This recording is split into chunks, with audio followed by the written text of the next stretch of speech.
Welcome to today's lesson on generalization. It is March 23rd, Tuesday, and we're going to talk about the skill of generalization. Why is that so important?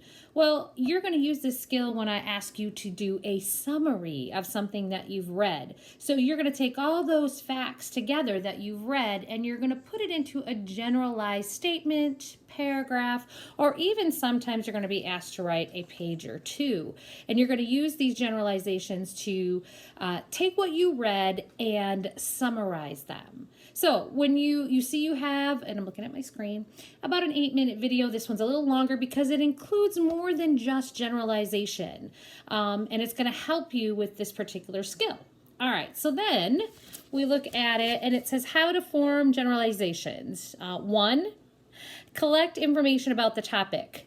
You're going to read about that. How do we do that? Next one, look for a relationship among the facts. Now, we talked about distinguishing a fact from an opinion. So we're going to see how do we look for the relationship among the facts, right?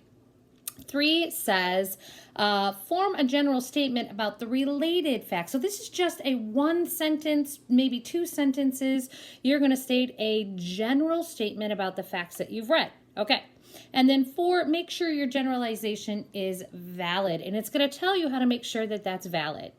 Then you're going to go down to the next section, which is practicing your skill. Now, 1 and 2, you're going to answer directly from the information above it, right? So you're going to get your answers to 1 and 2 from that. Number 3, it gives you 3 bullet points, and it tells you to generalize, form a generalization based on the statements below. So you're going to take those 3 bullet points, and you're going to make a generalization about those 3. And then step number 4 says, determine which of the 3 statements below is a generalization. And all you have to do is just write down which statement is the generalization, right? Okay, so that's got us through that first part. Next part, little paper in front of the screen there, is applying the skill 1, right? And it says, identify which statement in each set of generalizations, let me reread that. Identify which statement in each set of generalization by marking an X in the space provided. So you have 3 of those. And here's the way it'll be easier. Instead of marking an X, it's each one has A, B, C, or D. So for 1, if the generalization statement is A, just put A. In 2, if the generalization statement is C, just put a C. In 3, if the generalization is A, put an A. So I'm hoping you're understanding that. So I don't want you to write all of those out. You don't need to put an X in anything. You're just simply going to tell me which one, A, B, C, or D, is the generalization. Okay? Then we go down to applying the skill 2. In the space provided, write a generalization for each of the following set of statements. So you're going to read those 3 bullet points for 1. And you're going to read the 3 bullet points for 2.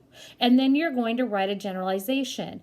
And my assumption is, out of that, you might have tops 4 statements or 4 sentences. But my thought is 1 to 2 sentences because we're just generalizing what those bullet points said. Okay? And then you are actually at the end of the lesson for today. So, send me an email, send me a message through Dojo Classroom if you're not understanding what you need to do. If you are still, have lessons before this day and you're unsure of what you need to do, you can always reach out to me. Dojo is another one, but for whatever reason, I don't get a quick response on that, and sometimes your stuff doesn't always show up. So it's just better to do Gmail, send me an email, or do this through Google Classroom. I will be putting up another Flipgrid today, hoping to see more of your faces. Have a great Tuesday, and I will see you again tomorrow.